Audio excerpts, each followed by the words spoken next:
Boker Tov les amis, shalom à tous, à toutes, Bezrat Hashem. Voilà, comme Rabbi Nathan dit, il ne faut pas dire Hanouka est passé, il faut dire Hanouka est rentré. On dirait rentré, maintenant on est avec un Hanouka en plus, c'est-à-dire qu'on est rempli d'énergie qui viennent de Hanouka, Baruch Hashem. Et avec ça, on va vivre différemment. Principalement quand on a le mérite de connaître les enseignements du tzaddik, de Rabbi Nachman, et de s'attacher à lui. Alors on vit les choses comme Rabbi Nachman dit. J'ai une vision, Rabbi Nachman dit, j'ai une vision de Rosh Hashanah, c'était Rosh Hashanah Mamash. J'ai une vision de Yom Kippour, c'était Yom Kippour Mamash. Et Sukkot, c'était Sukkot Mamash. Et Hanouka, c'est Hanouka Mamash. C'est-à-dire que, comme on a dit, il y a une façon de voir les choses qui est l'extérieur de la chose. Il y a une façon de voir la chose qui est la chose elle-même. Donc le tzaddik, lui, voit la chose elle-même. Il voit la chose comme elle se présente. Merci à vous, merci de votre présence, Bezrat Hashem. Beaucoup d'aslacha pour vous, mettre du bonheur, de la joie. Cette lumière-là, elle vient dans le cœur, elle réjouisse le cœur, que toutes les difficultés s'aplanissent, Bezrat Hashem, pour tout le monde. Donc quand Rabbeinu il voit Hanouka, alors il voit Hanouka Mamash. Et quand Rabbeinu nous parle de Hanouka, alors il nous parle de Hanouka Mamash, c'est-à-dire du vrai Hanouka, comme il faut le voir. Maintenant, beaucoup de gens font Hanouka, mais comment ils conçoivent Hanouka? Alors ça dépend de comment on leur a distillé les notions de manière à ce que elles arrivent à leur portée. Comme il dit Rafraïkin, à la Vachalom, la vodka on fait avec les pommes de terre, mais si tu manges les pommes de terre, tu ne te saoules pas. C'est-à-dire que maintenant, il y a la pomme de terre et il y a la vodka. Maintenant, comment on obtient la vodka par rapport à la pomme de terre? Des gens avec les pommes de terre, ils vont faire de la purée, des pommes de terre bouillies, des chips, ils peuvent faire beaucoup de choses avec les pommes de terre. Mais obtenir de la vodka à partir de la pomme de terre, pour ça, il faut un alambic, il faut avoir un keli qui fait ces choses-là. Alors, il y a beaucoup de gens qui ont des... Bon, Hachem, il y a de la Torah, il y a des notions, il y a de l'étude, il y a beaucoup de choses. Mais il y a Hanouka Mamash. Il y a Hanouka Mamash, ça c'est autre chose complètement. C'est une autre dimension. Alors, Baruch Hashem, à notre niveau, on touche un petit peu de cette lumière-là. Comme Rabbeinu dit, on va pas vous vendre du vin en vous disant que c'est du vin hongrois, parce que vous avez goûté le vin hongrois. Le vin hongrois, c'est le meilleur vin qui est. Et le vin hongrois, il a un goût extraordinaire. Et c'est le meilleur vin qui existe. Et aujourd'hui, je sais pas qu'est-ce que c'est, mais à l'époque de Rabbeinu, c'était le vin. Quand on dit le vin hongrois, ça veut dire le meilleur vin du monde. Donc Rabbeinu dit à vous, on ne va pas vous vendre de la piquette en vous disant que c'est du vin hongrois, parce que vous avez goûté le vin hongrois. Alors souvent les gens me disent Rav Ifra, mais le problème quand on écoute des shiurim, des cours de Breslev, après on ne peut rien écouter d'autre. Quand on entend les autres cours, alors ça a l'air un petit peu fade et ça manque un peu de... Ça manque, c'est-à-dire on n'arrive plus il n'y a plus la même lumière, etc.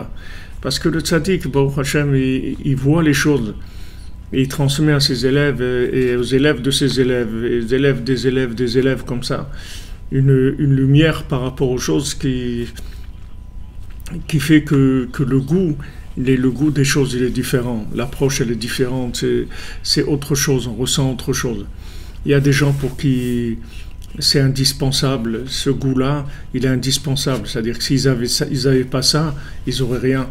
Parce qu'il n'y a rien qui leur parle que cette chose-là.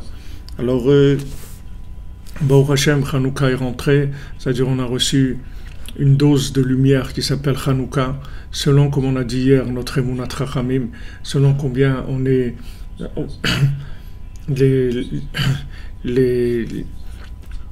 combien on a la confiance dans le tzaddik, combien on se lâche dans le tzaddik. Alors il y a quelqu'un qui m'a demandé à juste titre hier, m'a demandé mais Ravi Frère, mais la confiance totale, il faut pas l'avoir dans Hachem, parce que le tzaddik ça reste un homme. Alors pour répondre à ça, il y a plusieurs réponses, mais on dit Ve'aminu b'Hashem ou Moshe Avdo. Ils ont eu la confiance dans Hachem et dans Moshe, son serviteur. Quand les frères et la sœur de Moshe, ils ont parlé sur Moshe Rabbeinu, alors Hachem il a dit comment vous pouvez parler sur Moshe Rabbeinu? Bechol beti ne'emanu, c'est un homme de confiance dans toute ma maison. Dans toute ma maison, c'est l'homme de confiance.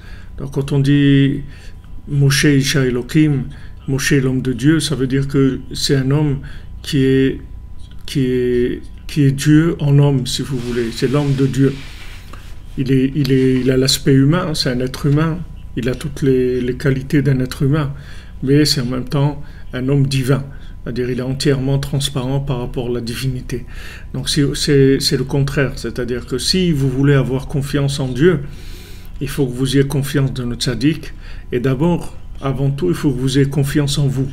Parce que si vous n'avez pas une confiance totale en vous, totale dans le fait que vous êtes quelqu'un de bien et quelqu'un qui peut réussir, et quelqu'un qui peut être heureux, et quelqu'un qui peut construire, et surtout quelqu'un qui donne de la joie à Dieu par ce qu'il est, par ce qu'il représente, vous ne pouvez pas avoir confiance dans le tzaddik, vous ne pouvez pas avoir confiance dans Hachem. C'est les trois dimensions de la Emouna, elles commencent par la Emouna en soi. D'abord on a confiance en soi, après on a confiance dans le tzaddik, après on a confiance dans Hachem. C'est tout des contractions, comme on a expliqué hier. C'est-à-dire le tzaddik, c'est un traducteur, si vous voulez, de la divinité au niveau humain. Le tzaddik, il est là pour faire ressentir la divinité à l'être humain, pour que l'être humain il ressente qu'est-ce que c'est que le Hachem à travers le tzaddik. C'est pour ça que le tzaddik il doit être entièrement transparent. Le tzaddik il doit avoir besoin de personne et il doit être là que pour donner. Sinon il s'appelle pas un tzaddik. Sinon s'il a besoin des gens, alors c'est pas un tzaddik. Tzaddik il doit avoir besoin de personne, ni matériellement ni spirituellement. Donc ici on reprend dans notre Torah 52, on reprend le Kitsour, c'est-à-dire on va reprendre un peu le résumé du texte. Le texte que Rabbi Nathan il a écrit comme résumé. J'ai pas encore le texte sous les yeux, je suis pas arrivé à le trouver. Alors pour l'instant je vais faire un Kitsour par rapport au texte de la Torah lui-même qu'on a déjà étudié. Alors Rabbeinu dit que le monde entier il représente un potentiel d'existence, c'est-à-dire qu'on est sur terre pour éventuellement pouvoir exister. Alors Rabbeinu dit dans la Torah Vav, dans la Torah 6 du Likutei Moharan, il dit que si quelqu'un il fait pas de tchouva, alors il n'existe pas. Qu'est-ce que ça veut dire tchouva? Ça veut dire il revient vers Hachem. Si quelqu'un ne vient pas vers Hachem, il n'existe pas. Et il vaut mieux pour lui qu'il n'ait pas été créé plutôt qu'il ait été créé, parce qu'il va avoir tous les inconvénients de la vie, toutes les souffrances de la vie, mais il ne va pas avoir l'avantage de la vie, c'est-à-dire de ressentir la joie de la vitalité divine dans ce qu'il fait. La vitalité divine, c'est ça la vie. La vie, elle se traduit par la vitalité divine. La vie, elle se traduit pas par la consommation. La consommation, c'est une fausse vitalité. Alors, de la même manière que Esav, il s'est trompé, il a cru qu'il allait tirer de la vitalité de la consommation, mais il s'est trompé. Donc, il a eu des larmes de rage et il continue à avoir des larmes de rage. Et tout celui qui croit dans Esav, il va avoir des larmes de rage. Toutes ces révoltes qu'il y a, que les gilets jaunes et tous les gens ils sont énervés, ils sont enragés parce qu'il y a un manque de vitalité. Mais il faut qu'ils sachent que ce manque de vitalité ne vient pas d'augmentation du SMIC de 100 € par mois. c'est pas ça qui va leur donner de la vitalité. C'est pas s'il peut acheter 4 bouteilles de vin au lieu d'en acheter 2. C'est pas ça qui va lui donner de la vitalité. Ce qui va lui donner de la vitalité, c'est de connaître le Créateur, d'être en rapport avec son Créateur, de savoir s'habituer à parler avec lui, à se soumettre à lui par le dialogue permanent, journalier avec lui. C'est ça qui va lui donner la vitalité. Puisque Rabbeinu, il garantit, il dit, celui qui parle avec Hachem tous les jours, alors toute la journée il est Bessimcha. Il parle avec Hachem un petit peu. Et après le reste de sa journée, il peut être Bessimcha parce que du moment où il a créé le contact avec Hachem, toute la journée il ressent la présence divine dans ses actes, dans ses besoins, dans ses joies, dans ses peines, dans ses rapports avec autrui. Il ressent la présence divine. Il sent une chaleur, une présence avec lui, une affection d'Hachem avec lui dans tout ce qu'il fait. Et c'est ça qui donne la joie de vivre. Maintenant, si quelqu'un il pense que en consommant plus, il va être plus heureux, il se trompe. Parce qu'en consommant plus, il sera pas du tout heureux. Il a l'impression que if I was a rich man, c'est-à-dire il pense que s'il a de quoi consommer, alors il va être heureux. Mais vous pouvez voir des riches autour de vous, et si vous connaissez pas des riches, sachez que les riches ils sont vraiment pas plus heureux que vous. C'est pas la richesse qui rend heureux. C'est juste la richesse, on s'y habitue comme à tout. Et quand on s'habitue à quelque chose, alors la chose, elle devient exactement comme la chose la plus simple qui est dans le monde. C'est exactement la même chose. À part qu'il y a plus de soucis, puisque la Mishnah nous dit Marbe Nechassim, Marbe Da'agot, celui qui multiplie les propriétés, il multiplie les soucis, mais il augmente les soucis.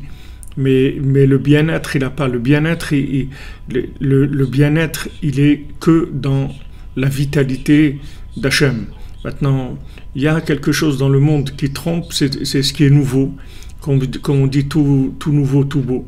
C'est-à-dire les gens ils pensent que comme c'est nouveau, alors ça va donner, on va avoir de la vitalité. C'est vrai que la chose nouvelle, elle donne de la vitalité.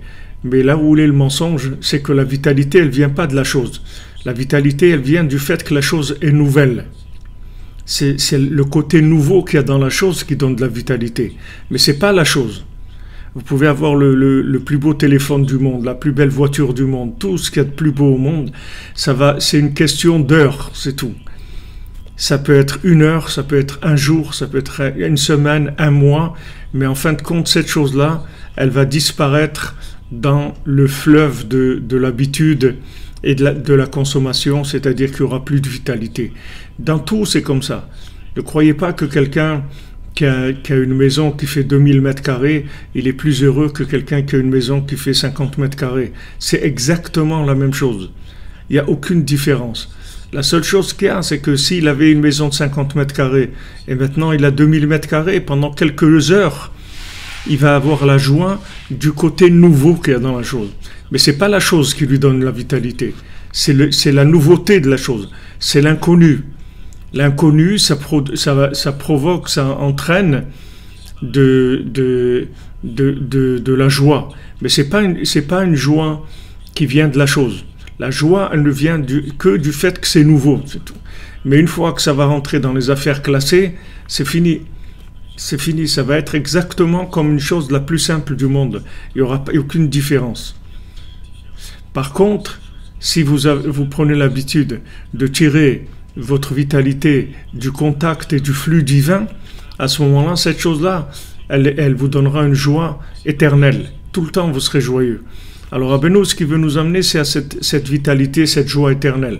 Alors, il nous dit, voilà, il nous dit que tout le monde était dans un statut de Efshari HaMetziut, c'est-à-dire dans la possible existence éventuelle. Et ce langage-là de Efshari HaMetziut, c'est-à-dire cette notion-là, en fait, c'est une notion qui vient d'Aristote, c'est-à-dire c'est des analyses des philosophes. Les philosophes qui ont qui est la philosophie d'Aristote qui parle de Mechouyav HaMetziut, c'est-à-dire l'existence l'existence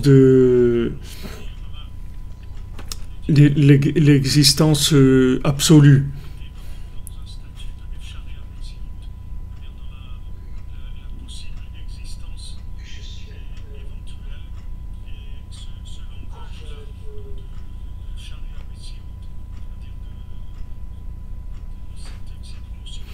Alors, maintenant, Efshari HaMetziut, c'est-à-dire par rapport à Mechouyav HaMetziut, c'est-à-dire qu'une existence qui est une existence aléatoire, si vous voulez, Efshari, ça veut dire aléatoire.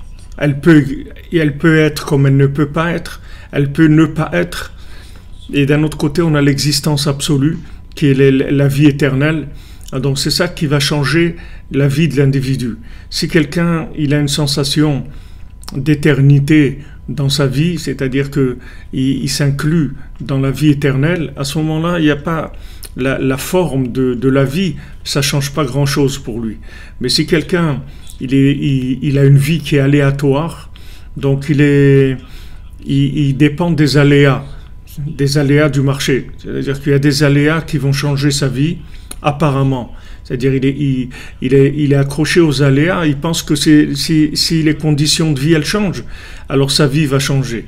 Il n'y a rien au monde qui changera votre vie dans les conditions, n'importe quelle condition de vie, elle ne changera jamais votre vie. Elle ne changera rien dans votre vie. La seule chose qui va changer votre vie, c'est si vous avez de la vitalité divine. Si vous avez de la vitalité divine, vous allez changer, votre vie, elle va changer. Mais si vous n'avez pas de vitalité divine, rien dans ce qui existe dans ce monde ne pourra changer votre vie et vous donner une satisfaction, une plénitude. Parce que Hachem, il a créé le monde comme ça. C'est-à-dire qu'il y a une apparence de vie et il y a une vie absolue. Il y a une vie relative qui est complètement aléatoire et il y a une vie absolue. Donc dans chaque chose, il y a une vitalité. Et cette vitalité-là, c'est ça qu'il faut atteindre. C'est-à-dire, il y a une vitalité divine dans tout ce qui a été créé. Et cette vitalité divine, c'est elle qui va alimenter l'individu. Alors, quelqu'un, il a demandé, notre amie Mademoiselle Rouf, elle a demandé, elle a dit, mais maintenant, quand on voit que le monde, en fait, tous les objets qui sont créés aujourd'hui, qui sont fabriqués, ce sont des objets qui n'ont pas beaucoup de valeur, comme les emballages en plastique, comme les meubles qui n'ont pas de valeur, toutes les choses qu'il y a, les voitures qui n'ont pas de valeur, tout ce qu'on nous construit aujourd'hui, c'est des semblants d'objets, mais ce n'est pas des objets vrais. Alors maintenant, est-ce qu'on va retourner après un jour aux vrais objets, ou on va rester toujours dans des objets comme ça? Alors la réponse c'est que en fait, ces objets-là, ils sont devenus comme ça parce qu'ils sont rentrés dans la 50e porte. Comme on est rentré dans la 50e porte, c'est-à-dire dans l'imagination, alors les objets, ils sont devenus eux-mêmes de concepts imaginaires, c'est-à-dire qu'ils sont pas réels. Donc, ils sont pas réels, ça veut dire que ils ont beaucoup moins de chances de nous tromper sur le côté aléatoire de la vie. C'est-à-dire quand vous avez une assiette en plastique, que vous mangez dans une assiette en plastique et que vous allez la jeter après, alors ça vous habitue à vivre avec des objets qui sont complètement aléatoires. Alors le fait de vivre avec des objets qui sont aléatoires, ça va vous éviter de tomber dans le mensonge du côté absolu de la matière. C'est-à-dire vous n'allez pas croire que la matière, elle peut vous apporter une satisfaction permanente puisque vous brassez des objets qui ont comme on dit, une espérance de vie qui est très réduite. Parce que dans la 50e porte, la matière, elle a une espérance de vie très réduite puisque la matière, elle se base, si vous voulez, sur l'assemblage logique d'éléments matériels, d'éléments de ce monde, et le fait que maintenant l'assemblement il est logique et le concept il est logique, quand on rentre cette chose-là dans la 50e porte, là où il n'y a plus de logique, alors le côté logique de la chose, il disparaît. C'est-à-dire que la chose, elle devient de plus en plus fragilisée de son côté logique. Exactement comme les individus. Les individus qui sont habitués à la logique de la vie, des gens qui viennent, on voit des gens dans les manifestations et tout qui hurlent, qui disent mais Macron on n'a pas assez, moi avec 1000 euros par mois je peux rien faire, ou avec 1200 euros j'arrive pas, etc. Donc cette personne elle pense vraiment que si au lieu de 1200 euros elle a 2500 euros, ça va aller mieux dans sa vie. Elle pense que ça va aller mieux, mais cette pensée-là, elle va durer très très peu de temps, parce que il y a aujourd'hui la matière, elle n'est pas du tout satisfaisante, parce que dans la 50e porte, la matière elle a perdu complètement si vous voulez l'attirance ou la joie qu'elle peut proférer, qu'elle peut donner aux individus à travers son apparence, parce que dans la 50e porte, le côté logique qu'il y a dans chaque chose, il disparaît. Dans la 50e porte, il n'y a plus de logique parce qu'il n'y a plus de midot, il n'y a plus de mesure. Quelque chose peut vous donner une satisfaction quand dans la mesure, la chose obtient une certaine qualité de perfection dans la matière. C'est-à-dire que si vous mangez dans une assiette de porcelaine, de Limoges, un truc, alors vous avez l'impression que vous avez mangé dans une assiette. Ça, c'est une assiette. Mais si vous mangez dans une assiette en plastique, vous n'avez pas l'impression que vous avez mangé dans une véritable assiette. Vous avez mangé dans quelque chose qui sert juste de support pour mettre la nourriture. Mais tout le côté artistique, tout le côté le côté beau, le côté grec, si vous voulez, le côté olympique, le côté extérieur de la chose, il n'y est pas. Il n'y a rien. Donc maintenant, on vit dans des choses comme ça, qui sont, d'un côté, elles peuvent être perfectionnées comme un téléphone, etc. Mais d'un côté, ça peut tomber en panne très facilement. Et ça se change tout le temps. Parce que même si vous ne voulez pas changer votre téléphone, dans 2-3 ans, il ne va plus être aux normes. C'est-à-dire vous ne pourrez plus l'utiliser. Parce qu'il va y avoir des nouveaux programmes. Et ces nouveaux programmes, ils ne vont plus marcher sur votre téléphone. Alors, vous êtes obligé de le changer. Vous n'avez pas le choix. C'est-à-dire vous êtes obligé tout le temps de consommer plus. Alors le fait, la fragilité, si vous voulez, des objets, ça donne aussi une fragilité dans leur capacité à nous satisfaire. Donc cette frustration que les gens ont, et que les gens ils descendent dans la rue pour chercher de la vitalité, et ils ont raison, je vous dis encore, c'est tout à leur honneur. Quelqu'un qui laisse son travail, il laisse sa maison, il laisse sa sécurité, il laisse son confort pour descendre dans la rue, et il risque de prendre des coups aussi. Il y a des gens, ils ont perdu leurs mains, l'autre il a perdu un œil, l'autre il s'est fait casser ça. Je veux dire, en plus ils mettent leur vie en danger. C'est pas uniquement de la manifestation pacifiste, il y a de la violence. Mais les gens ils y vont. Pourquoi? Parce que ils veulent exprimer une très très forte frustration. Très forte frustration. Alors comme je le dis, la frustration, elle vient pas du manque que le prix de l'essence il est trop cher. La frustration, elle vient pas que le SMIC il est pas assez fort. C'est pas ça la frustration. La frustration, c'est que Rabbeinu dit, la frustration de l'enfant, c'est qu'il veut sa maman, c'est tout. C'est ça qu'il veut. Il veut pas des bonbons, il veut pas des jouets. Vous voyez un petit enfant, maintenant vous pouvez l'embrouiller assez facilement. C'est-à-dire que maintenant sa maman elle est pas là, d'accord, elle s'est absentée. Alors quand il va réaliser ça, il va commencer à hurler, il va commencer à crier et tout, il veut sa maman. Alors vous lui achetez un train électrique, ok? Ah, il est content et tout, il oublie sa maman. Combien de temps il oublie sa maman? 1 heure, 5 heures, 1 jour, 2 jours, après il va se remettre à pleurer. Mais voilà, le train électrique, il est là, ça y est, le train électrique. C'est fini. Le manque, il est revenu. Le train électrique, c'était une distraction, c'est tout. C'est une distraction. Cette distraction, elle va se terminer. La distraction de la matière, elle va se terminer. Elle est en voie de disparition. Toute la satisfaction de la distraction, elle est en train de disparaître complètement. C'est-à-dire que les gens, ils ne peuvent plus se calmer avec des distractions.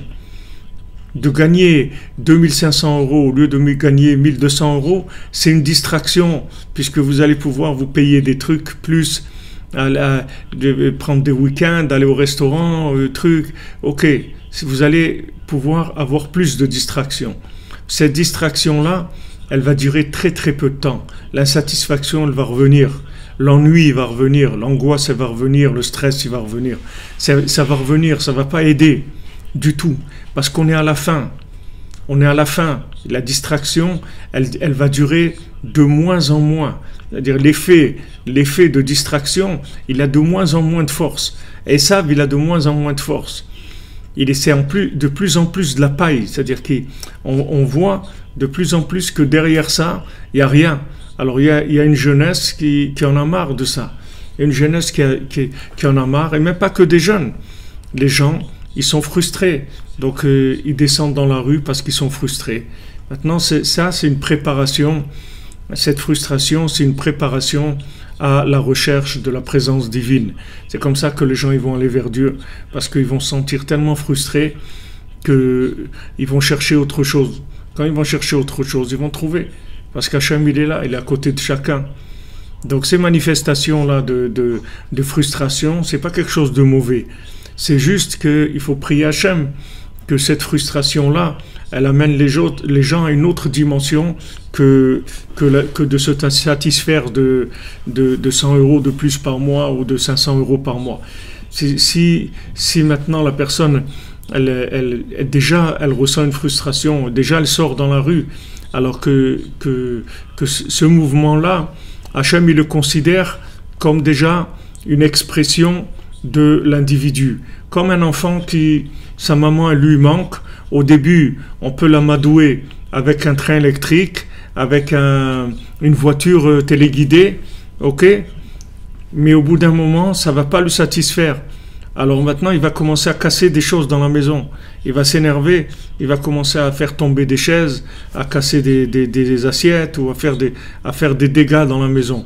Il va commencer à faire des dégâts parce qu'il veut sa maman. Il veut quoi? Il veut la bina, il veut la connexion. Il veut la bina c'est la connexion. La bina, c'est la déduction, c'est-à-dire comment je déduis que dans de la matière, il y a une présence divine. Comment je déduis qu'en moi, il y a une présence divine? Comment je déduis que dans mon conjoint, il y a une présence divine? Dans mes enfants, dans mes amis, dans le monde, dans chaque objet, dans chaque chose, il y a une présence divine. C'est ça ce que le monde cherche. Chacun, il cherche sa maman. Il cherche sa maman, c'est-à-dire il cherche la bina. Il cherche la racine d'où il a été créé, d'où il est sorti, d'où il vient. D'où elle vient cette chose-là? Avant que cette chose-là, elle existe matériellement, qu'est-ce qu'elle était? Avant que moi, je sois dans ce monde, qu'est-ce que j'étais? Qu'est-ce que j'étais avant d'avoir un corps et de marcher sur deux pieds? Qu'est-ce que j'étais avant ça? C'est-à-dire que c'est ça c'est ce que les gens y cherchent. Alors il faut prier Hachem que ces mouvements-là, et ils amènent les gens à la découverte de la vérité sur eux-mêmes, sur le monde, sur tout ce qu'ils sont. Que ça part, Chas v'Shalom, en vain, qu'on ne les calme pas avec 100 euros d'augmentation du SMIC, que pour les calmer, on mette en place des structures qui vont aider les gens à se chercher, qu'on va aider, par exemple, dans les lieux de travail, à créer des réunions, que les gens ils vont discuter, que les gens on va mettre des gens qui vont les aider à penser, les aider à réfléchir comme il faut, pour analyser leur vie, pour voir et leur essayer de leur faire comprendre que en fait la recherche de l'augmentation du SMIC, ils ont déjà eu des augmentations dans leur vie, puisque tout le monde aujourd'hui a un niveau de vie beaucoup plus élevé que ce qu'il y avait avant. Rabbi Nachman, il dit même quelqu'un de simple aujourd'hui, même un smicard, mais quelqu'un de très simple, il a un niveau de vie très élevé par rapport aux gens qu'il y avait il y a 2 siècles ou 3 siècles. Donc il y a une augmentation de la qualité de la vie. Il y a beaucoup moins de maladies, beaucoup moins d'épidémies, beaucoup plus de nourriture, etc. L'homme, il vit mieux matériellement. mais son insatisfaction, elle n'est pas partie pour autant. Il est toujours insatisfait. Donc il faut changer le cap si vous voulez, du concept d'où vient ce manque-là. Il faut éduquer les gens, il faut leur apprendre que le manque ne vient pas du manque de moyens financiers ou du fait qu'on augmente les produits ou les taxes et ça nous empêche de vivre. C'est pas de là que vient le manque de la personne. Pour ça, il faut mettre en place des structures comme on a dit hier, pour que les gens ils réalisent, ils prennent conscience de ce que c'est la vie et ils prennent conscience de ce qui s'appelle la vitalité. Il faut mettre ça en place, c'est ça qu'il faut mettre en place. Il faut mettre en place parmi les gilets jaunes, il faut mettre des gilets jaunes Breslev, que des gilets jaunes Breslev, ils parlent avec les gens, ils leur disent voilà, regardez, venez, on va essayer, on va les faire beau des doutes, on va déjà discuter entre nous, on va déjà essayer de réfléchir sur ce que c'est la vie, etc. Parce que le système, il empêche les gens de réfléchir. Il empêche les gens de réfléchir. Et pourquoi il rendait les gens esclaves? Parce qu'il ne voulait pas qu'ils réfléchissent. Quand on a demandé, on a dit à Paro, on veut servir Hachem, on veut se rapprocher d'Hachem. Il dit, si vous pensez à des choses comme ça, c'est que vous ne travaillez pas assez. Alors il leur a ajouté encore plus de travail. Il leur a dit, maintenant vous allez fabriquer vous-même les briques pour construire les pyramides. On ne va plus vous donner les briques, vous n'avez qu'à vous débrouiller à fabriquer les briques vous-même. C'est-à-dire que c'est plus d'esclavage, ça amène plus d'esclavage. Alors quand les gens éclatent comme ça, alors c'est sûr que les dirigeants, ils ont peur pour leur peau, ils ont peur pour leur place, ils ont peur pour leur salaire. Ils ont peur. Donc ils ont intérêt à lâcher tout de suite un petit peu du lest, mais toujours dans le mensonge. C'est sûr qu'ils vont pas amener les gens vers la vérité. Ils sont incapables d'amener les gens vers la vérité. C'est pas leur domaine du tout. Il faut conscientiser au maximum les gens. Il faut les aider à penser, les aider à voir clair. Il faut les aider à voir clair dans leur vie. Qu'est-ce qui va leur amener un véritable bonheur. Donc ces sensations-là, que toute la création est dans un statut de Efshari Ametziut, c'est-à-dire qu'elle a une vie qui est relative, qui est aléatoire. Il n'y a que Dieu lui-même qui existe de façon absolue. Alors quand Akadosh Baruch Hu a voulu créer le monde et les âmes, à ce moment-là, tous les mondes ils sont rentrés dans l'existence absolue, puisque maintenant, le fait que Hachem a créé les Neshamot, les âmes du peuple juif et toutes les autres âmes, alors on a déjà donné un sens à l'existence éternelle possible dans ce monde. Parce que du moment où on sait qu'on a une âme, alors l'âme, elle se nourrit pas de la consommation. L'âme, elle se nourrit que du parfum. L'âme, elle se nourrit que du parfum des choses. C'est-à-dire l'âme, elle se nourrit que de la spiritualité des choses. Donc du moment où il y a eu des âmes qui ont été créées, ces âmes-là, c'est elles qui ont entraîné l'existence absolue du monde. C'est elles qui ont permis que le monde allait exister de façon absolue. Alors maintenant, comment ces âmes-là, elles vont pouvoir s'inclure dans l'absolu? C'est quand elles vont faire la volonté d'Hachem. C'est-à-dire que quand maintenant elles vont faire la volonté d'Hachem, avec ça, elles vont s'inclure dans Hachem et le monde entier va s'inclure dans Hachem. C'est-à-dire que maintenant, même les moyens qui ont été mis à la portée de l'individu pour qu'il puisse s'inclure dans Dieu, c'est-à-dire que même le moyen, c'est-à-dire l'intermédiaire, lui-même, il va complètement se rentrer dans l'éternité. Même la matière qui a permis cette chose-là. Par exemple, dans la nourriture, il y a le corps de la nourriture qui nourrit le corps, et il y a l'âme qui est dans la nourriture qui nourrit l'esprit. Dans la nourriture, il y a de l'esprit, il y a de la matière. Maintenant, quand vous trouvez l'esprit qu'il y a dans la nourriture, quand vous savez qu'il y a de l'esprit dans la nourriture, donc cette nourriture, elle va nourrir l'esprit et elle va permettre à l'homme de s'inclure dans une plus grande connaissance de son Créateur. Mais ce qu'il y a d'extraordinaire, c'est que même maintenant, le côté matériel qui a accompagné le spirituel, il va pas être détruit. C'est pas comme la fusée, quand elle monte, elle lâche des morceaux, et ces morceaux, ils sont détruits. Parce que ce qui nous intéresse, c'est que le côté la tête de la fusée. Le reste, ça nous intéresse pas. Le corps, il est que porteur de la fusée, de la tête de la fusée. Alors, dans la nourriture, c'est pas comme ça. C'est-à-dire que quand maintenant vous allez utiliser quelque chose, et que cette chose-là, elle va servir à accompagner le côté spirituel, et elle est arrivée à ce que le côté spirituel ait pu faire ce qu'il avait à faire, alors elle aussi, elle devient éternelle, la matière. Même le corps, il va devenir éternel. S'il ne devient pas éternel de notre vivant maintenant, c'est parce que il y a un côté de consommation qui a été exagéré. Et donc ce côté de consommation exagéré, il a fait que le corps a besoin de pourrir dans sa forme matérielle, et il sera recréé dans une forme qui ne sera plus jamais détruite. Mais si maintenant vous voyez les corps des tzadikim, on les enterre comme tout le monde, on les met dans la terre et tout, mais ils ne se détruisent pas. Ils restent entiers, leur chair, tout reste entière. C'est-à-dire que il n'y a pas de destruction, parce que leur chair, elle s'est inclue dans l'infini. Leur chair, elle s'est inclue avec leur âme. Comme la chair, elle a servi à ce que l'âme fasse ce qu'elle a à faire, alors elle est inclue, c'est-à-dire la monture, elle s'inclut avec le cavalier, puisqu'elle l'a amené à la bonne destination. Donc elle s'inclut avec lui. Ça, c'est la grandeur, si vous voulez, de la possibilité d'inclusion de la matière dans l'infini, par le fait qu'elle va servir le spirituel.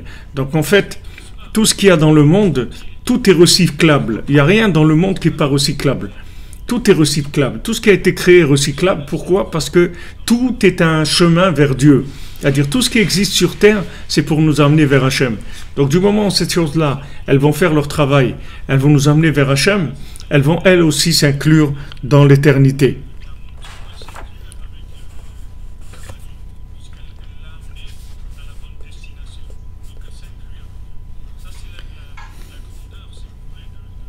Alors maintenant, après, Rabbeinu, donc il nous donne ces analyses-là, et après il nous dit maintenant, il nous parle du comment, c'est-à-dire comment on arrive à s'inclure dans la vie éternelle, c'est-à-dire comment l'homme peut se soumettre à Dieu, peut s'inclure dans sa racine, dans l'unité de Dieu. C'est-à-dire, une fois que j'ai découvert l'unité de Dieu dans la matière, alors je m'inclus automatiquement dans cette chose-là. C'est-à-dire que quand dans la vie vous adhérez à quelque chose, c'est parce que la chose, elle vous a parlé. Du moment où la chose vous a parlé, elle vous a inclus en elle. Quand une chose vous parle, vous incluez dans cette chose-là. Pourquoi maintenant vous arrivez à vous marier avec votre conjoint? Parce que votre conjoint, ça vous parle. Il vous parle. C'est-à-dire quand votre conjoint, il manifeste des réflexions, des émotions, des sensations, des choses, etc., vous voyez que ça vous parle beaucoup. C'est-à-dire que vous sentez vraiment un niveau de communication extraordinaire, c'est-à-dire un niveau d'affinité très très fort. C'est ça qui fait que la personne, elle se marie. C'est ça qui entraîne le mariage. Le mariage, je parle normal, dans les normes de ce que ça doit être. Alors, en fait, tout ce qu'il y a dans le monde, on appelle tous des mariages, puisqu'ils s'appellent des yichudim. C'est-à-dire, on fait des yichudim, c'est-à-dire qu'on est meyached la chose avec Hachem. C'est-à-dire, on fait que cette chose-là, elle est echad avec Hachem. Elle est plus séparée d'Hachem. Alors le jeu, si vous voulez, de la vie, le jeu de la vie, c'est comment trouver que cette chose-là, elle est connectée avec Hachem. Comment trouver que l'argent, c'est connecté avec Dieu? La nourriture, c'est connecté avec Dieu. Le mariage, il est connecté avec Dieu. Les vêtements, ils sont connectés avec Dieu. Tout est connecté avec Dieu. C'est-à-dire, tout est connectable en tout cas. Maintenant, on est en voie de connexion des objets, en voie de connexion de nous-mêmes. Ok, on est en voie. Mais la chose, j'ai découvert qu'elle est connectable. Maintenant, quand j'ai affaire à quelqu'un, alors c'est quelque chose qui se ressent, que tout le monde a ressenti dans sa vie, de l'amour, de l'amitié, des choses comme ça. Vous rencontrez un ami. Pourquoi vous devenez un ami avec telle personne et pas ami avec quelqu'un d'autre? Pourquoi celui-là c'est votre ami, ça devient votre ami et l'autre c'est pas votre ami? C'est pas parce que il est plus honnête ou il est plus intelligent ou il est plus serviable c'est pas ça. C'est pas ça. Vous pouvez devenir ami avec quelqu'un qui n'est pas serviable du tout. Vous pouvez devenir ami avec quelqu'un qui est violent, avec quelqu'un qui est radin, avec quelqu'un qui a le pire des comportements du monde. Vous pouvez être ami avec lui. C'est pas ça qui définit l'amitié. L'amitié, c'est que vous sentez une identification avec cet individu-là quelque part. Il y a quelque chose dans cet individu qui vous parle comme le reste ne vous parle pas. Et en fait, tous vos choix, ils sont faits comme ça. Pourquoi maintenant vous achetez telle nourriture et tout? Parce que vous aimez cette nourriture. Pourquoi vous aimez? Parce que cette chose-là, elle vous parle. C'est pour ça que vous l'aimez. Cette chose-là, elle s'adresse à vous, c'est-à-dire vous sentez un lien avec cette chose-là. C'est pour ça que vous aimez. Et c'est pour ça que vous consommez telle chose. Un vêtement, c'est pareil. Vous allez voir un vêtement. Que ce vêtement-là, il va vous parler, c'est-à-dire que vous allez voir que quand vous portez ce vêtement, vous allez ressentir quelque chose. Donc il vous plaît, il vous attire ce vêtement-là. Il y a des gens qui savent pas ça. Donc ils vont avec quelqu'un, un ami ou n'importe quoi, pour choisir un vêtement qui les conseille, lui dit ça, achète du gris, ça te va bien, ou du long, ou du moins long, ou des trucs, ou ça, ou avec des boutons, ou sans boutons. Et ils n'ont pas confiance en eux. Même dans ce qu'ils ressentent, ils n'ont pas confiance. Ils ont besoin que quelqu'un leur dise ça, ouais, mais ça te va bien, ça te truc, etc. Parce qu'ils n'ont pas, les pauvres, confiance en eux. Quelqu'un qui a confiance en lui, il rentre quelque part, ça prend 5 minutes, il voit ça, il dit voilà, je veux ça, c'est tout. Parce que tout de suite, il communique avec les objets. Il communique, c'est pas qu'il fait de la sorcellerie, c'est pas qu'il commence à faire abracadabra, c'est que il communique avec les objets lui parlent, et il sait voir un vêtement qui lui parle. Déjà, il y a une couleur qui vous parle. Vous savez, chacun, il a une couleur qui lui plaît. Il y a des gens, ils aiment le bleu, des gens, ils aiment le vert, ils aiment le marron, le orange, le noir, le blanc, il y a des gens, ils aiment des couleurs. La couleur, c'est pas stam, une couleur. Une couleur, elle est par rapport à l'âme de la personne, par rapport aux sphirotes qui sont prépondérantes dans l'individu. C'est ça qui fait l'attirance de la couleur. Il y a des couleurs chaudes, il y a des couleurs froides, il y a des couleurs tièdes, toutes les couleurs, elles sont vivantes, elles manifestent quelque chose. Donc l'identification avec la chose, c'est-à-dire le fait que la chose, elle me parle, c'est ça qui va faire que je vais me coller avec cette chose-là. C'est ça qui va faire que cet individu, ça va devenir mon conjoint, ou ça va devenir mon ami, ou ça va devenir un associé dans le travail, ou tout ce qui est dans le monde, en fait, c'est des yichoudim, c'est des choses qui s'unissent. Mais cette union-là, en fait, c'est une étape d'union dans Hachem. Parce que cet individu-là qui nous attire, en fait, c'est notre chemin de vérité pour aller vers Hachem. C'est-à-dire, c'est une étape dans ma vie qui va me connecter à Hachem. Pourquoi on se marie? On se marie pour se connecter à Hachem. C'est pour ça qu'on se marie. C'est pourquoi on se marie. On se marie pour être connecté avec Hachem. Et si on n'est pas tous les deux, alors on ne va pas arriver à se connecter. C'est pour ça qu'on se marie. Parce que mon conjoint, il fait partie de mon besoin pour me connecter à l'infini. C'est-à-dire ça fait partie du kit de connexion, si vous voulez. C'est le kit de connexion.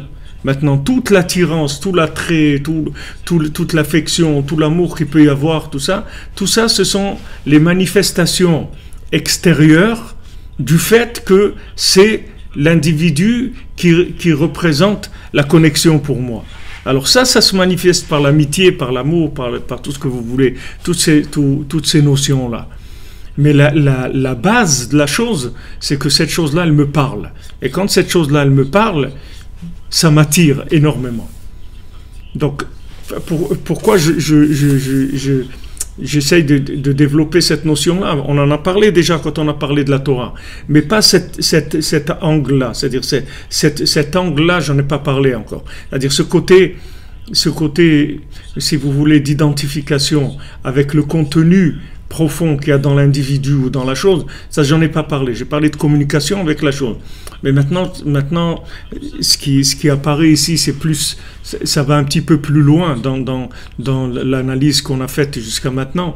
C'est-à-dire que j'ai pas, si vous voulez, en fait, les gens ils ont peur.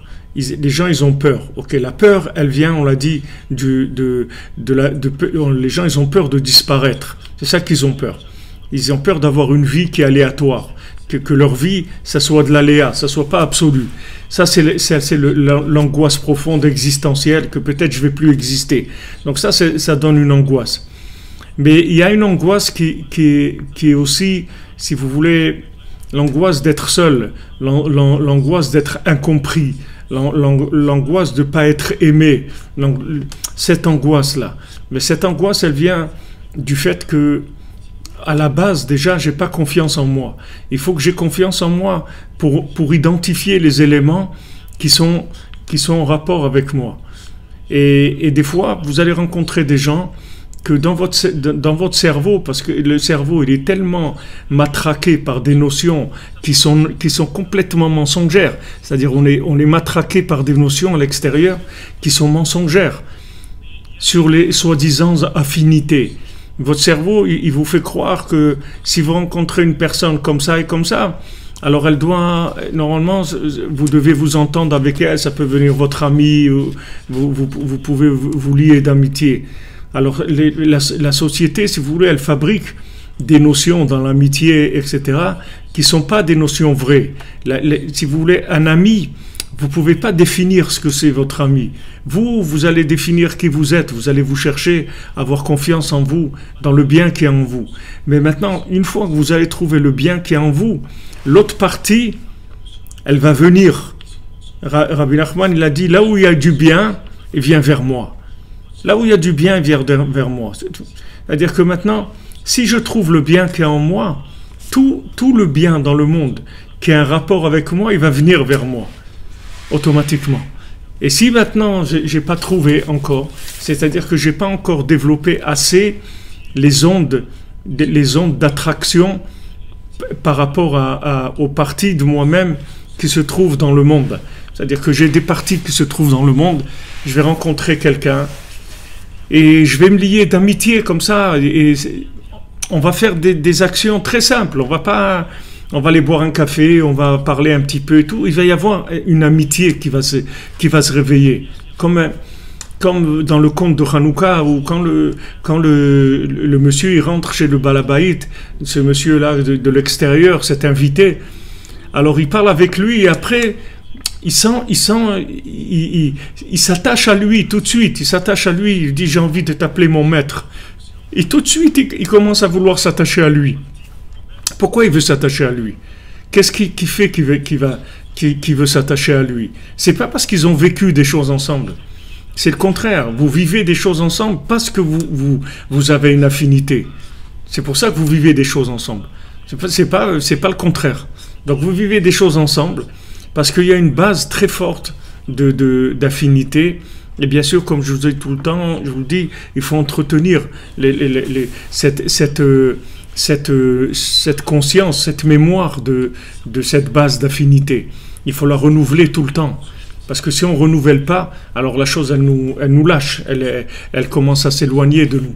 Même si on fonctionne ensemble. Mais il ne faut jamais oublier pourquoi on s'est mariés. On s'est mariés parce qu'on est des êtres qui avons été attirés par le bien qui est similaire. C'est-à-dire qu'il y a une grande similitude dans le bien qui nous anime. Maintenant, le fait qu'on est rentré en fonction, qu'on a commencé à fonctionner, il ne faut pas qu'on devienne des fonctionnaires de la vie. Il ne faut pas oublier de retourner tout le temps la mémoire vivante de la chose.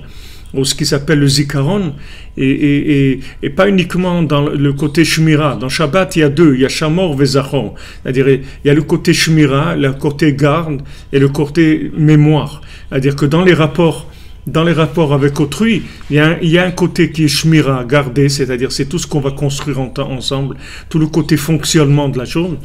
Mais il ne faut jamais oublier le côté zechira, c'est-à-dire le côté mémoire de l'affinité. Ça, il faut l'entretenir. Et ça s'entretient que par la discussion sincère. Parce que la discussion sincère, elle va faire qu'on va s'inclure dans le bien qu'il y a dans l'autre, qui a un rapport avec nous. C'est pour ça que vous verrez des gens, ils ne veulent pas parler. Il y a des gens, vous voulez leur parler de certaines choses, ils ne veulent pas parler. Parce qu'ils sentent que s'ils parlent, ils vont se faire avoir quelque part dans leur idée mensongère. Ils vont croire, ils vont dire ouais, mais si je parle, il va m'embrouiller. Celui-là, ouais, il s'est embrouillé les gens. C'est pas qu'il s'est embrouillé, c'est pas de l'embrouille, c'est qu'il va parler d'une vérité qui va vous donner la sensation de ressembler à cette vérité, qui va vous donner envie d'être dans cette vérité. Quand Rabbi Nathan y parlait avec quelqu'un, cette personne-là, elle se sentait tout de suite connectée avec Dieu. Elle sentait une connexion, quelque chose. Alors cette connexion-là, c'est une étape dans le yichud de Hashem Elokeinu Hashem Echad. Avant d'arriver à Hashem Elokeinu Hashem Echad, il faut que les individus soient Echad déjà. Il faut que les individus ils s'aiment, ils soient béchalom entre eux. Ils s'aiment, qu'ils ne soient pas indifférents, que il n'y ait pas de la haine, que les gens ils communiquent entre eux, qui voient chacun le rapport de bien qu'il a avec l'autre. Et à ce moment-là, une fois que les gens ils sont echad, ils vont voir tout de suite que Hashem echad ou Shmo echad. Ça va être une déduction qui va se faire automatiquement. Donc dans ce monde-là, on cherche à exister, on veut vivre, d'accord?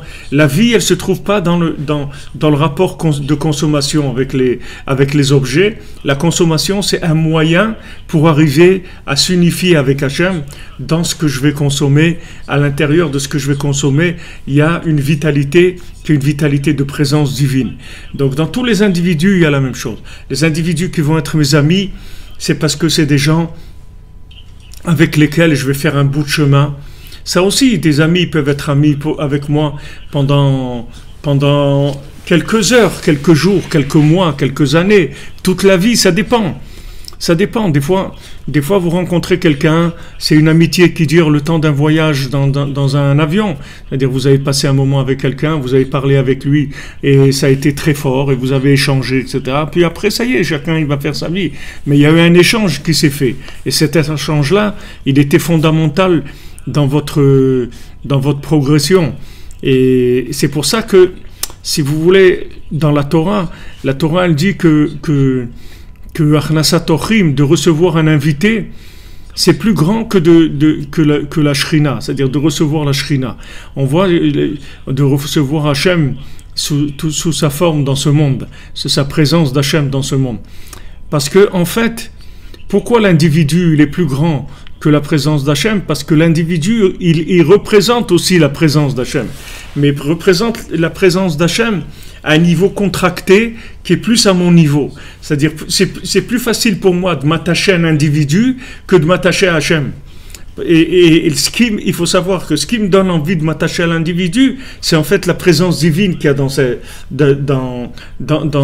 cet individu-là. Donc quand Avraham Avinu, il voit des invités, alors même s'il est en train de parler avec Hachem, il arrête la discussion et il va recevoir les invités. Parce qu'il sait qu'un oréach, c'est Or-Chet, c'est la lumière de la 8e dimension, c'est-à-dire c'est la lumière divine qui se trouve dans l'individu et qui me permet de communiquer. Alors pratiquement, la Torah nous dit comme ça.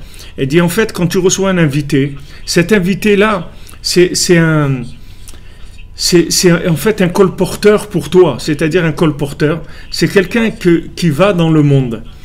Un invité, par exemple, quelqu'un il habite en France et il y a quelqu'un de passage d'Israël qui vient chez lui ou bien d'une autre ville de France et qui vient ou de n'importe quel endroit dans le monde. Maintenant, Maintenant, il a une discussion avec lui, ils se rencontrent, etc. Et ils viennent à dire, ah, tu veux pas venir à la maison, manger à la maison, ou bien tu as besoin d'un endroit où dormir, viens à la maison, etc. Comment ils arrivent à ça?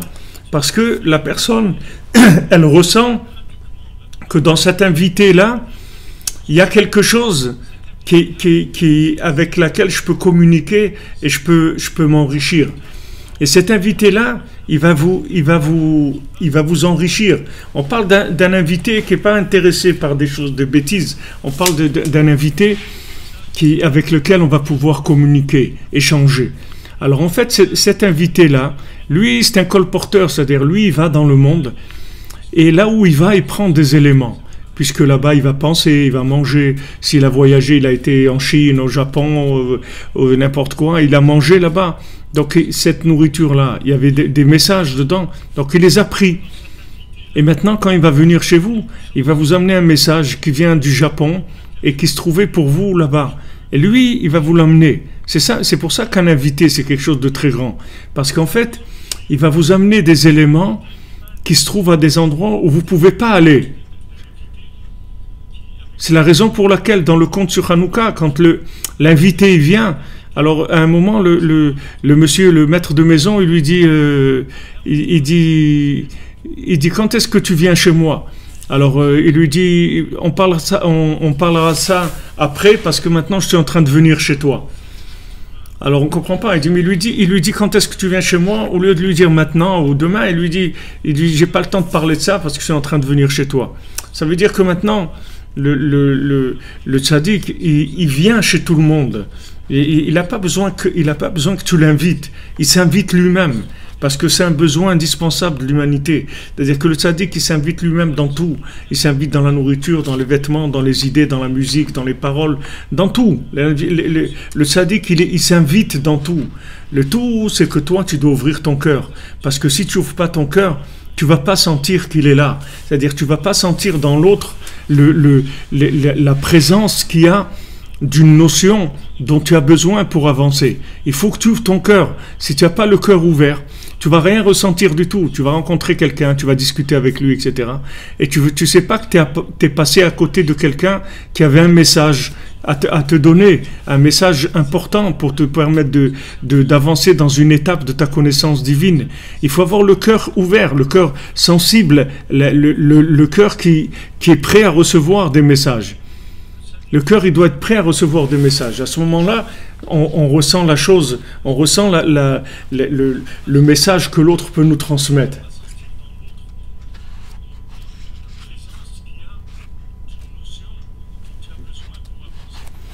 C'est exactement ça. C'est ça le travail de l'Echapès, de chercher.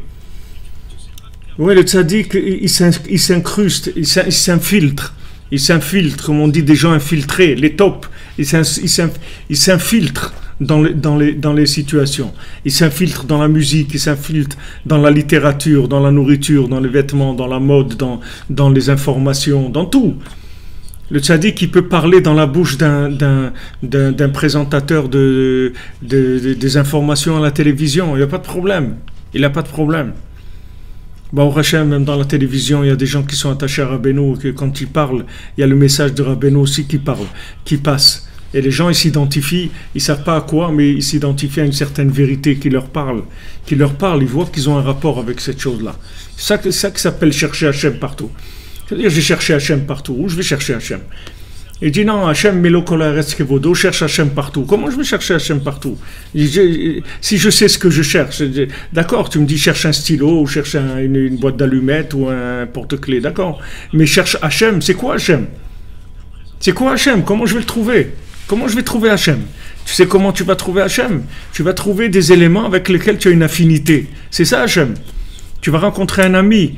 Tu vas rencontrer un ami et tu vas faire que mekablin den miden, c'est-à-dire que tu vas échanger. Ton ami, c'est ton maître et tu es son maître et il est ton maître parce que tu vas échanger avec lui. Tu vas lui donner des éléments que lui, il n'a pas et dont il a besoin. Et lui va te donner des éléments que tu n'as pas et dont tu as besoin. C'est ça un ami. Pour ce qu'un ami, ça veut le mot de âme. C'est-à-dire qu'on dit que j'arrive à trouver l'âme, comment on dit, l'âme sœur. L'âme sœur. C'est une âme sœur, c'est-à-dire le conjoint, c'est une âme sœur. Un ami aussi, c'est une âme sœur. C'est la même chose. C'est-à-dire, le manger aussi, c'est une âme sœur. Tout, c'est une âme sœur. L'argent, c'est une âme sœur.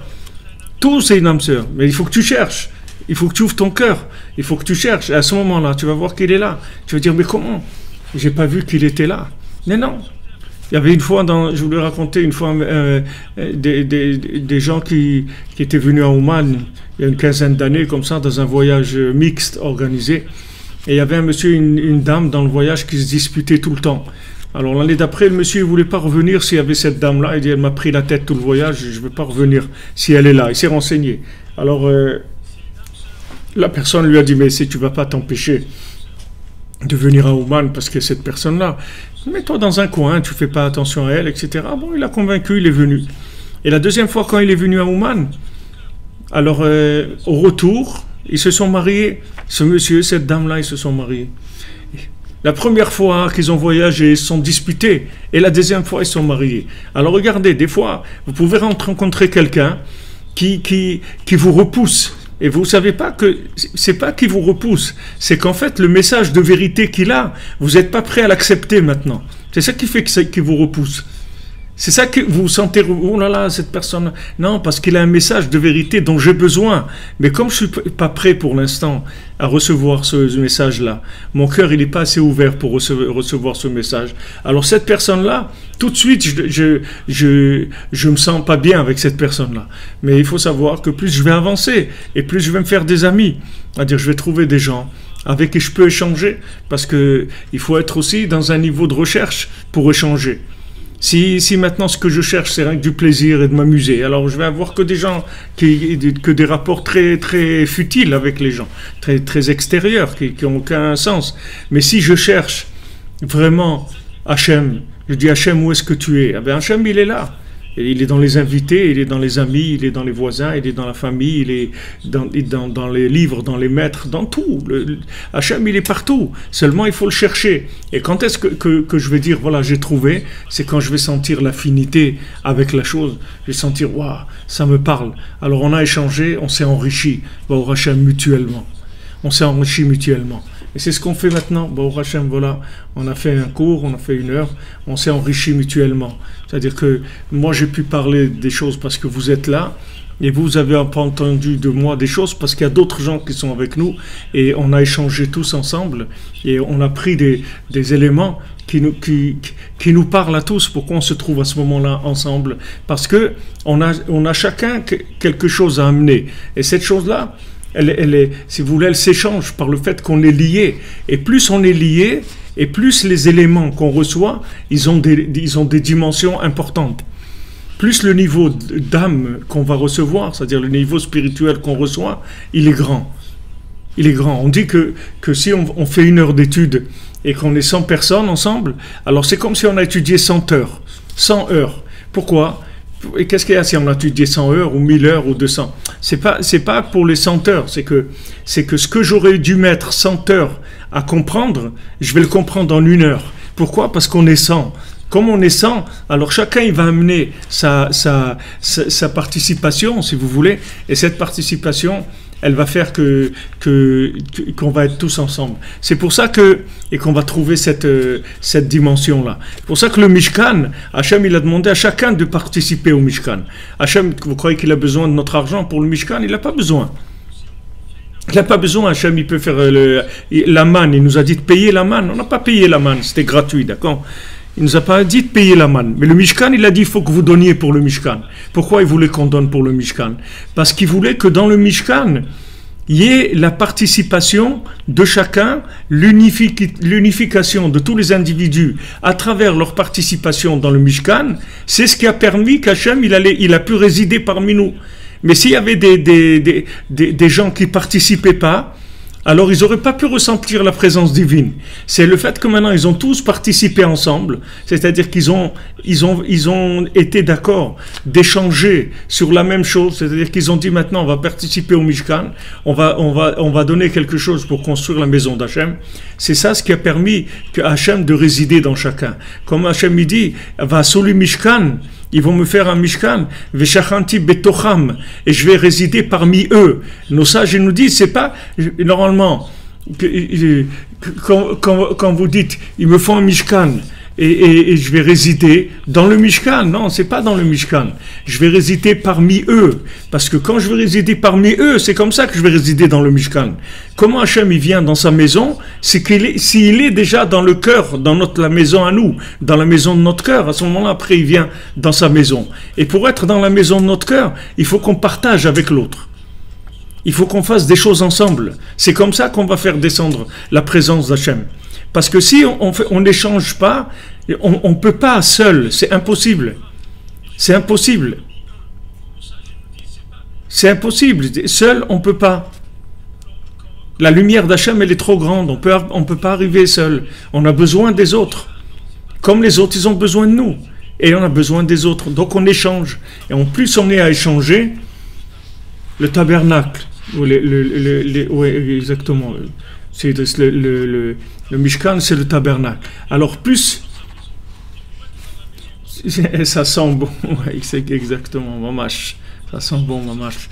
C'est-à-dire que le tabernacle, en fait, cette maison, elle a été construite par l'échange. C'est pour ça que le deuxième temple, il a été détruit par la haine gratuite. Et il ne sera reconstruit que par l'amitié entre les gens. Pas le shalom entre les gens. Sinon, il n'y aura pas de troisième temple. Parce que de construire un temple avec la haine entre les gens, c'est sûr qu'il va être détruit. Il ne peut pas rester. Parce que du moment où on ne communique pas ensemble, Hachem ne peut pas résider dans le monde. C'est cette condition. Il réside à cette condition. À la condition où il y ait de la paix, de l'amitié, de l'entente entre nous. Alors quand on est Baruch Hachem, nombreux à être ensemble comme ça, à étudier ensemble, à échanger, ça amène une dimension déjà dans le monde. Ça propage la parole divine. Ça va dépasser les dimensions de ce que chacun il peut faire. Le fait qu'on ait des centaines, des milliers, alors ça fait que les ondes de la parole divine, elles vont dans des endroits et elles éveillent l'âme des gens. Elles éveillent l'âme, les gens ils prennent conscience de la vérité, ils commencent à réfléchir, à être inspirés, à vouloir échanger eux aussi. Bezrat Hashem. Be'atzlacha les amis. Les Ushpizin, exactement. C'est les Ushpizin, c'est les invités. Les invités. Les invités, c'est ça, il faut inviter les gens dans son cœur. Il faut avoir le cœur ouvert, prêt à recevoir. Vous voyez, Abraham Avinu, il avait quatre portes dans sa tente, aux 4 points cardinaux, pour Yud Ke Vav Ke, les 4 lettres du nom d'Hachem. Il était capable de recevoir toutes sortes de gens. Toutes sortes de gens, même des gens qui apparemment, il n'avait pas une affinité apparente avec eux, parce que chacun, il a une tendance plus vers une lettre du Shem Hashem, mais il ne faut pas que cette spécialité, elle me rende non tolérant par rapport à l'autre. Il faut savoir que moi, j'ai une attirance vers telle chose, et que l'autre, il a une attirance vers autre chose. Alors, au contraire, viens, on va échanger. Alors que les gens, quand ils sont différents, ils ont de l'intolérance. Et comme ça, tous les deux, ils perdent. S'ils sont intolérants, tous les deux, ils ont perdu. Alors que si on est tolérant, non seulement il va pas y avoir un problème, mais on va s'enrichir tous les deux. Parce que cette différence de l'autre, elle va m'apporter énormément, puisque ça me manque. Qu'est-ce qui me manque? Ce que j'ai pas, c'est pas ce que j'ai. Ce que j'ai, ça me manque pas, je l'ai déjà. Mais par contre, ce que j'ai, je peux te le donner, je peux échanger avec toi. Parce que ça, tu l'as pas. Mais ce que toi, tu as, que j'ai pas, j'en ai besoin moi aussi. Alors les gens, quand ils voient de la différence, ils traduisent ça après avec de la haine. Ils aiment que les gens qui sont comme eux. Mais des gens qui sont comme vous, vous allez rien faire avec eux. Qu'est-ce que vous allez faire avec des gens qui sont comme vous? Vous allez faire quelque chose avec des gens qui sont différents, mais qui sont prêts à communiquer avec vous. Alors vous allez voir quelque chose qui va vous attirer parce que il y a quelque chose de différent qui va vous enrichir. Bezrat Hashem, Be'atzlacha les amis.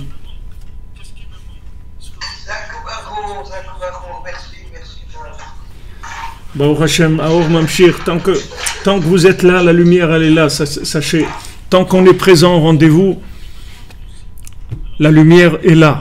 La lumière, Bezrat Hashem, elle ne nous quittera jamais, du moment où on est présent au rendez-vous, c'est-à-dire qu'on est ensemble. Quand on est ensemble, la Shrina elle vient. on est ensemble, Hachem il descend. Et ça tous les jours, tous les jours. Du moment où on est ensemble, il y a une présence divine, tout le temps. Et tout le temps, quelqu'un ressentira des encouragements, des messages qui sont personnels. Il n'y a personne qui sait ce que l'autre y comprend exactement, ce qu'il voit. Ce sont des choses très personnelles. Mais ces choses personnelles, elles viennent du fait qu'on est ensemble. Du fait qu'on est ensemble, on amène une dimension divine qui permet d'amener des solutions à chacun. Be'atzlacha, que des bonnes choses, les amis. Merci, Rav. Merci. Des bénédictions pour tous, pour toutes. Comme Rabbi Nathan, il a dit à quelqu'un qui n'avait pas d'enfant, alors il s'est éloigné de Rabbi Nathan. Alors Rabbi Nathan, il l'a rencontré, il lui a dit pourquoi tu t'es éloigné? Il a dit parce que tu n'as pas d'enfant. Il dit regarde, moi la clé de comment avoir des enfants, je l'ai pas. Mais une chose je peux te dire, c'est que si tu restes avec nous, peut-être un jour ça va s'ouvrir et tu vas recevoir. Et c'est ce qui s'est passé. Il est revenu chez Rabbi Nathan, il est resté, quelques temps après, il a eu un enfant. Parce que, en fait, le manque, ce qui me manque, ça se trouve chez l'autre. Heureusement qu'il y a ça, sinon personne ne parlerait avec l'autre. Si Hachem, il n'avait pas divisé la vérité du puzzle en tous les gens ne se parleraient pas. Pourquoi les gens ils se parlent? Parce qu'ils ont besoin d'échanger. C'est un besoin. Seulement la société elle nous a rendus tellement malades que les gens ils s'enferment. Ils croient qu'ils deviennent égoïstes. Ils ne savent pas que quand ils deviennent égoïstes, ils perdent parce que ça s'asphyxie. Même si quelqu'un il est très fort, très doué, tout ce que vous voulez, mais il a pas tout. Il a besoin d'échanger. Même s'il est doué de lui-même, c'est tout. Mais il a besoin d'échanger. Tous les autres ils vont l'aider. Ils vont lui amener chacun des éléments dont il a besoin et lui il va donner aux autres. Bezrat Hashem, Be'atzlacha.